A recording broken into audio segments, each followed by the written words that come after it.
Dicubak. Iki tau mik diculke terus disusul tanggane kok ya. Dadi wong wedok nek pamit to. Wong wedok iki nek loro. Piye? Siji ayu. Wong wedok sing ayu iki malah wong sing kurang syukur. Contone Mas, sebabe. Mergo pinaringe saha Gusti Kang Jagat Gusti Allah Subhanahu wa taala wis diwe ayu, rambut wis apik, wis ngemabakung, sik kurang trimo semerabang. Gak syukur Gak ya. syukur lah mboten. Meripat wis blalak-blalak, sik kurang trimo template lensa, template plastik. Meripat lho. Malah ndenge enten kejadian nggih kula niku mulai kula ning mulai luar negeri. Omahe dikene kan. Oh, omahe tanggoku.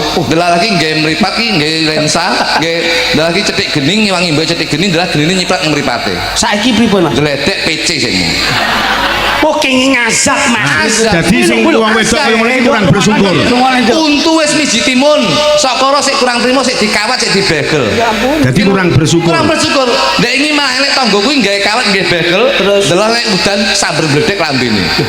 Lah ngopo? Ora nek glone Lah kene garwamu ya mbok paringi behel. lah bojoku Lah cek iki diwehi kawat ngono kok iso. bojoku tak kawat kok kleru kawate. Ukurane. Nggih kawat 16-an.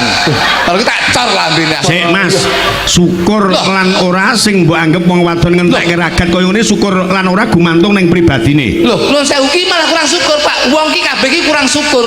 Paribasane enten sing irung wis bangir, sok kala sing kurang syukur, sik disuntik solikin.